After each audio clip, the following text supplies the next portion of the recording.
안녕하십니까. 역사 스토리텔러 역사킹 김재완입니다.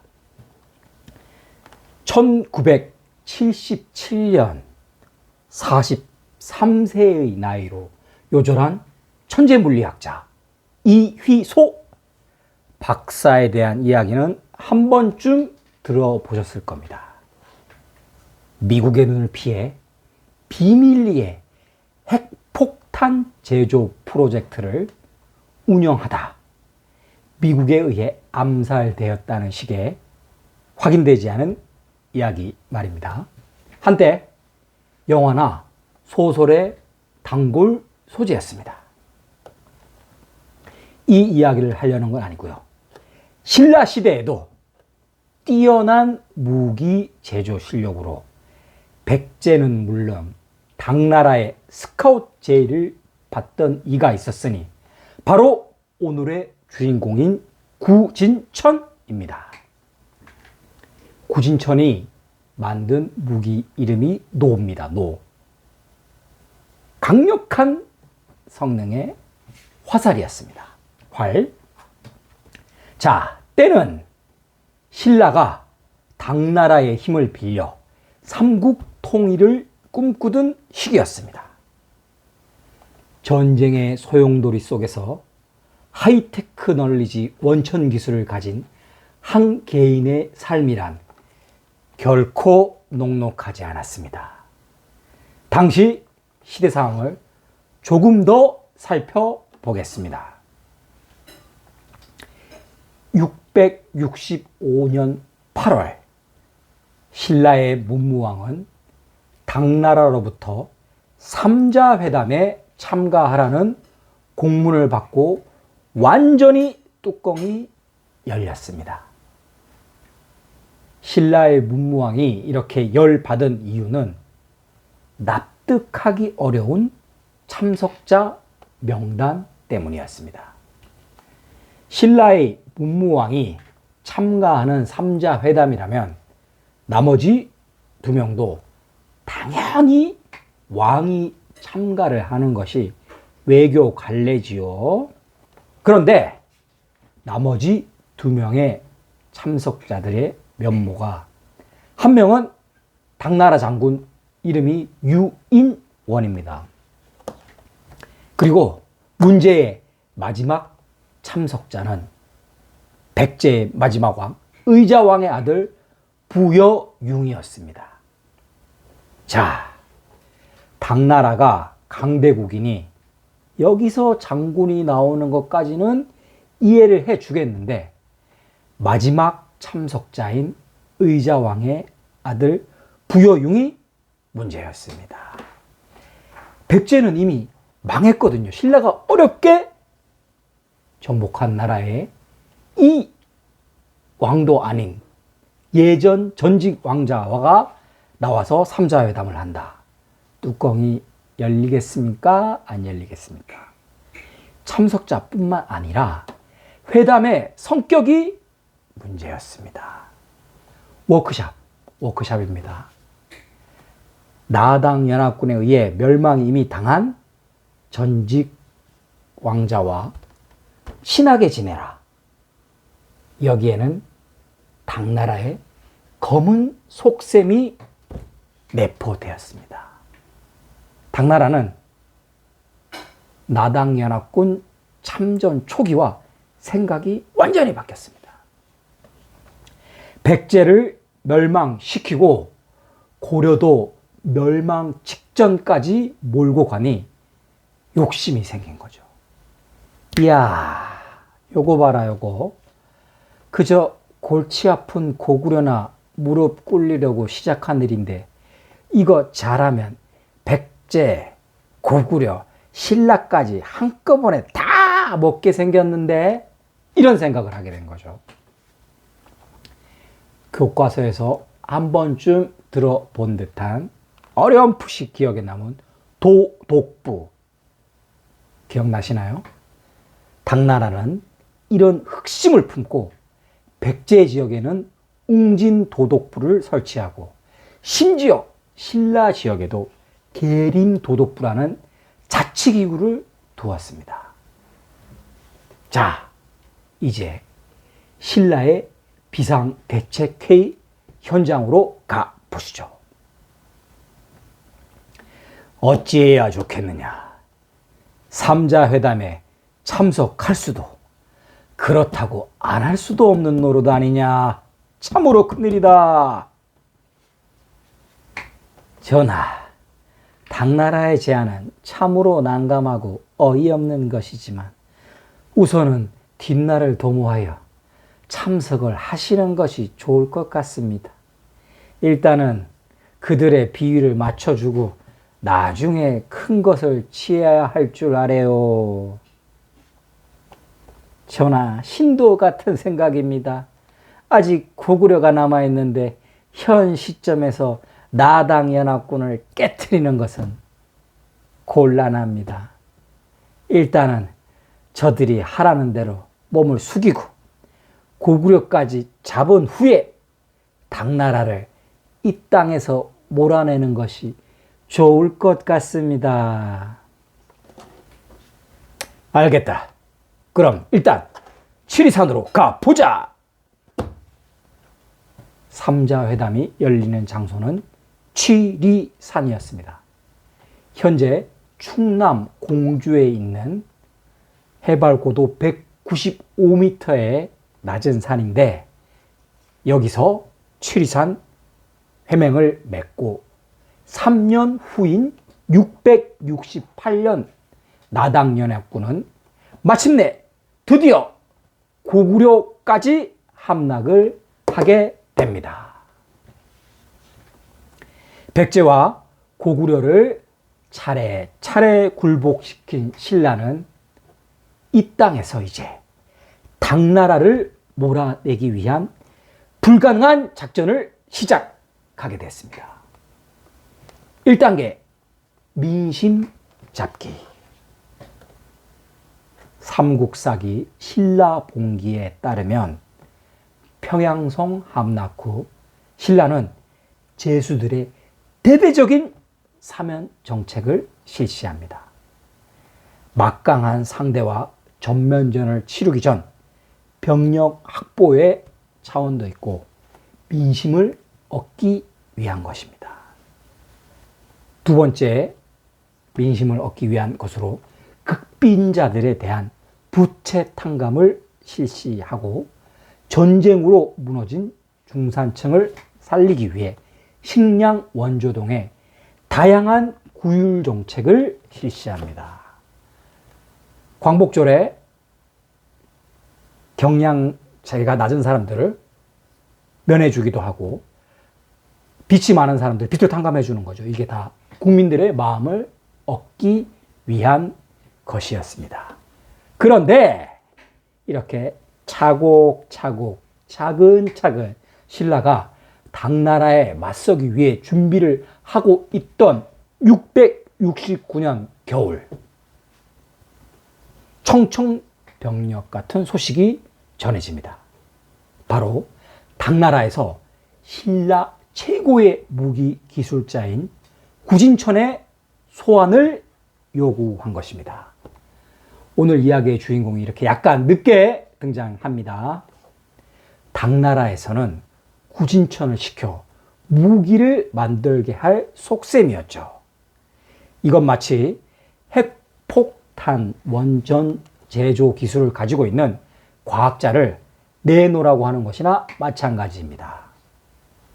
당나라에서 구진천의 소환을 요청하자 신라 조정은 긴급히 국가안보회의를 열었습니다. 그럼 회의 시작하겠습니다.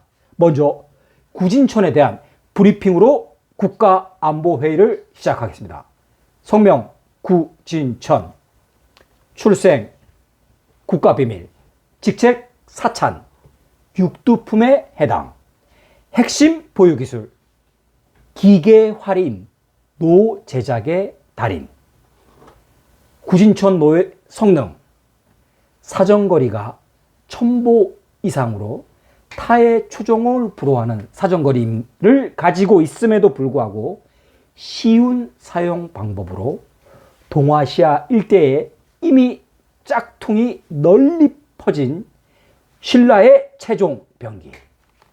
그러나 구진천의 노는 여타 병기와 비교 불가한 명품 그 자체. 구진천이 당나라 전향 시 예상 피해 규모, 전쟁의 승패를 좌우할 걸로 예상. 대책! 오직 구진천 개인의 성품을 믿고 애국심에 호소하는 방법. 장군, 지금 그걸 대책이라고 내놓은 거요. 당나라는 구진천에게 온갖 재물과 명예를 보장하면 물론이요, 손가락 까딱하면 그를 죽일 수도 있는 매우 긴박한 상황이란 말이야. 헌데 우리가 그에게 할 수 있는, 마련해 줄 수 있는 대책이 애국심밖에 없단 말입니까? 하지만 구진천을 내주지 않으면 당나라가 우리를 의심할 것입니다. 전력이 약한 우리는 반드시 당나라에게 기습적이고 즉각적이고 강력한 선제 공격을 해야 합니다. 선제 공격의 효과를 극대화하기 위해서는 모든 일이 극비로 진행되어야 합니다. 지금 상황에서 구진천을 지키자고 괜한 오해를 살 수 없습니다. 송환. 이렇게 오늘 이야기의 주인공 구진천은 엄청난 무기 제조 기술을 보유했지만 고국에서 부귀 영화를 누리는 것은 고사하고 적국의 인질로 잡혀가게 되었습니다. 비상사태에 돌입한 신라. 구진천을 떠나보내고 신라는 마음이 다급해졌습니다. 고구려 유민들까지 받아들이며 막바지 전쟁에 더욱더 속도를 낼 수밖에 없었죠. 구진천이 당나라에서 그 무기를 만들고 대량 생산에 성공한다면 신라에게는 재앙이나 다름이 없었기 때문입니다. 자, 우리의 주인공 구진천은 어떻게 됐을까요? 구진천이 당나라에 도착하자 당 황제가 친히 구진천을 불러 술까지 따라줍니다. 그대가 신라의 보물 구진천이구나. 참으로 반갑다. 우리 당나라는 그대를 위해 많은 것을 준비했다. 쾌적한 환경의 연구실과 숙소로 사용될 펜트하우스, 무기 제작 완료 시 지급될 땅 문서와 연금 보장 증명서까지 여기 다 있다. 그대는 그저 빨리 그 신묘한 무기를 만들어 짐에게 보여달라, 구진천이요. 구진천은 이렇게 대답합니다. 예, 소인 비록 미천한 재주이지만 성심성의껏 만들어 황제 폐하가 베풀어 주신 은공에 보답하겠습니다. 구진천을 욕할 수 없는 상황입니다. 구진천은 이렇게 부와 명예 또 협박에 이기지 못해 당나라에서 무기 제작에 들어갔습니다. 자신이 만든 무기가 조국을 향한다는 것을 알았지만 어쩔 수 없는 선택이었습니다. 무기 시연회. 구진천은 마침내 시제품 완성에 성공했습니다. 당나라 황제는 군사 전문가는 물론이고 각계각층의 인사들을 불러 모아 성대한 론칭 행사를 준비했습니다. 자, 이제 우리도 구진천의 노를 현장에서 사용하게 될 수 있다. 오늘은 특별히 무기 제작자인 신라 출신의 구진천이 첫 발을 쏘도록 하라. 많은 군중의 박수와 환호 속에 등장한 구진천의 표정은 완전히 굳어 있었습니다. 구진천이 힘껏 시위를 당겨 화를 날려보내자 황제를 비롯한 모든 참석자들이 침을 살피며 화살만 바라보았습니다. 그때 놀라운, 전혀 예상하지 못한 일이 벌어졌습니다. 화살이 육중한 소리를 내며 날아가는 대신 마치 자전거 바퀴 바람 빠지는 맥없는 소리를 내며 슝 비실비실 땅에 떨어지고 말았습니다. 모두가 놀랐지만 구진천은 머리를 쥐어뜯으며 이렇게 말했습니다. 황제 폐하, 이것은 어느 정도 예견된 실패였습니다. 작업 환경이나 부대 시설이 아무리 좋으면 뭐랍니까? 이 무기는 반드시 신라의 목재로 만들어야 합니다. 당나라 목재는 아무짝에도 쓸모가 없습니다, 폐하. 기술을 가진 슈퍼갑 구진천의 요청에 당 황제는 당장 신라에서 목재를 구해오라고 지시를 내립니다. 뭐하냐, 빨리빨리 갔다 오라 해! 저 시대에 신라에서 목재를 베어서 배로 싣고 오면 얼마나 오랜 시간이 걸렸겠습니까? 신라는 금보다 귀한 시간을 벌 수 있었습니다. 두 번째, 시연해. 시간이 느리게 가라고 하면 빨리 가고, 좀 멈췄으면 천천히 갔으면 하고 하면 빨리 가는 게 시간이죠. 두 번째, 무기 제작이 또 완성됐고 시연회가 열렸습니다. 당 황제는 또 혹시나 하는 마음에 이번에는 소수의 VIP만 초대하여 시연회를 진행했습니다. 그리고 이번에는 힘 좋은 당나라 군사를 시켜 시위를 당기게 했습니다. 모두의 예상대로 화살은 또 휘웅 하고 힘없이 떨어지고 말았습니다.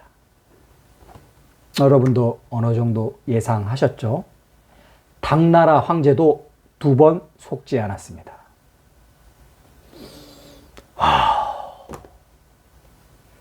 짐은 너에게 모든 것을 주었는데 너는 어찌 이리 배은 망덕으로 되갚느냐?